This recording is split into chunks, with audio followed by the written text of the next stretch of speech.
part 2 of this week's comic book reviews. Last video we did the DC books. This video we are starting off with Marvel's Invincible Iron Man issue number 2. So I really liked the first issue. I felt that just like Bendis really kind of captured Tony Stark and kind of what makes him an exciting and interesting character.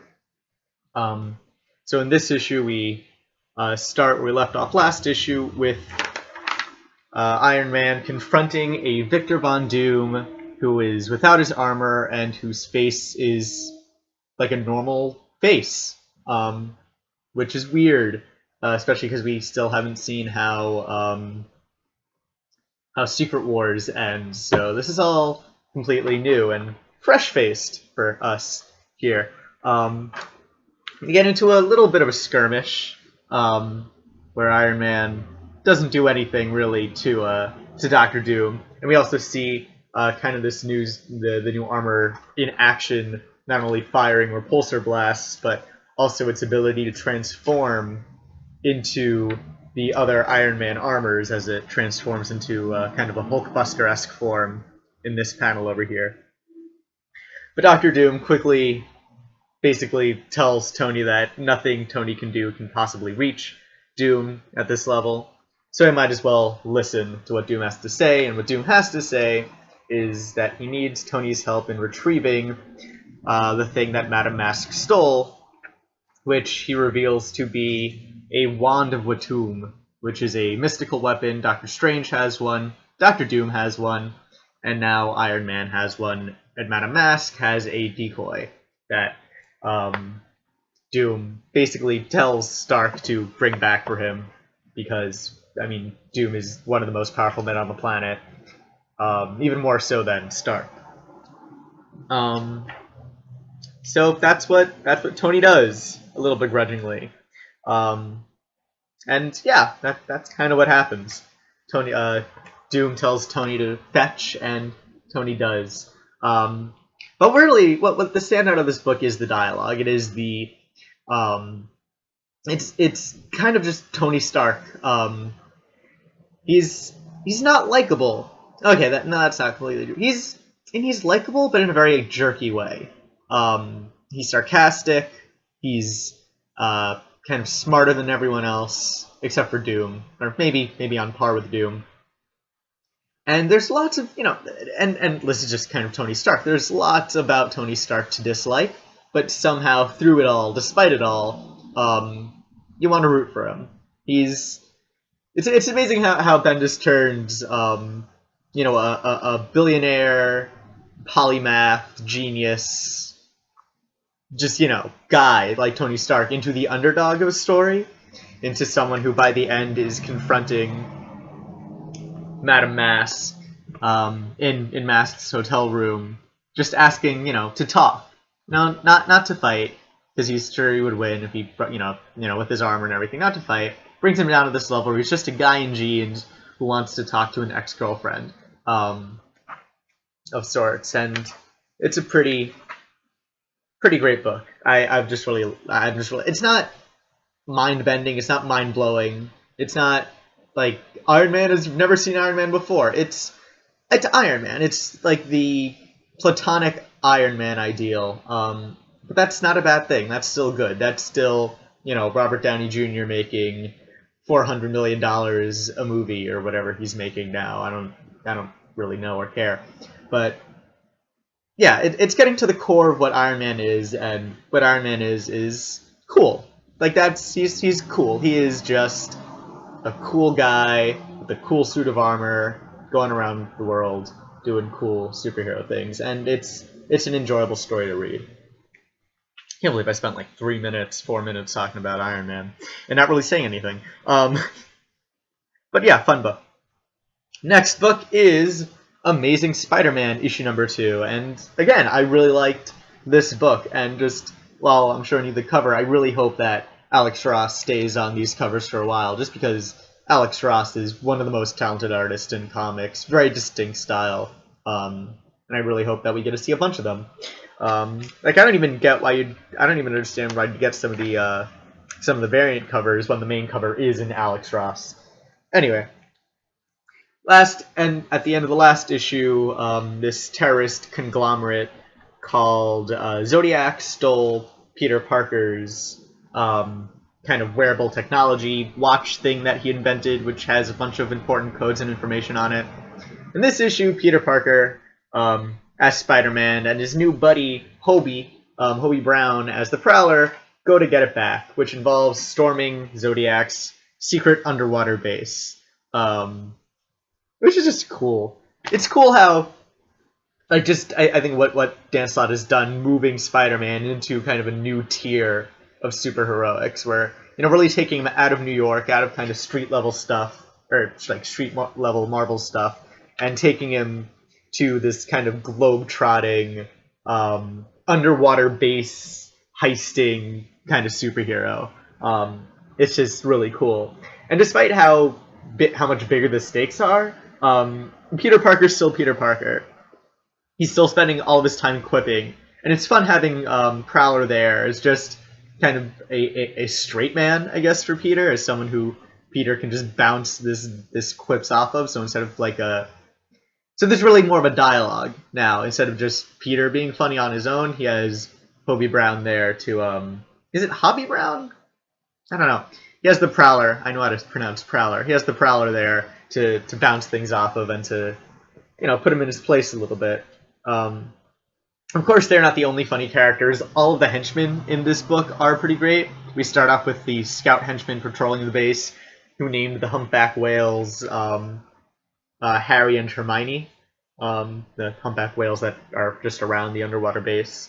And he's just... He puts up some pretty great points, that they're in a secret underwater base that nobody knows about, and him patrolling only will bring attention, which is smart. I like smart, savvy henchmen like that.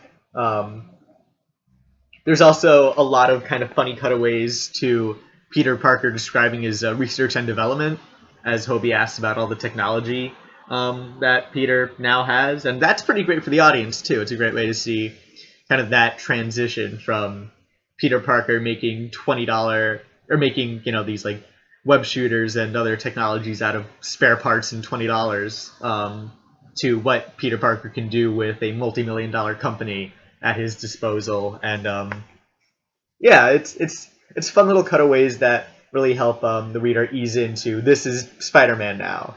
And we get just it's a funny book. It's very kind of Venture Brothers-esque, I feel. You have the funny henchmen. You have this moment here as Peter and Prowler are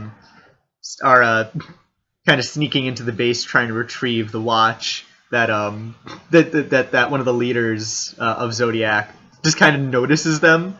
His people never look up. He's looking up to give like this evil laughter sort of thing, and he just notices, hey, is that Spider-Man on the ceiling? Which is just a fun moment.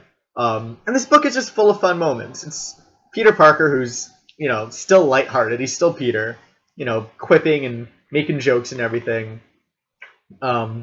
Despite going up against a multinational terrorist organization with tons of secret bases, underwater secret bases all over the world.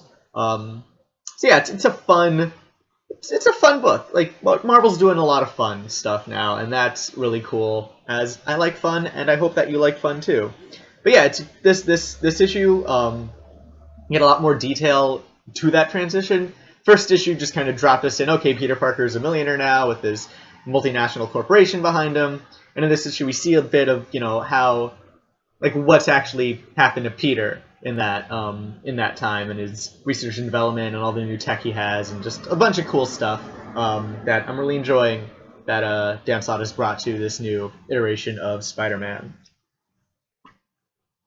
Now, turning away from just kind of lighthearted fun for a second, but still keeping in the Marvel books, is Karnak #1, a book I'm really excited for because of this guy, Warren Ellis, who is writing the book, who I am a big fan of. And this really is a good fit for Warren Ellis, because Warren Ellis's kind of style is kind of digging deep and finding the systems and stuff between all things. Very what's the word? Kind of a holistic approach. That he likes systems, he likes finding patterns and saying, okay, well, what does this mean?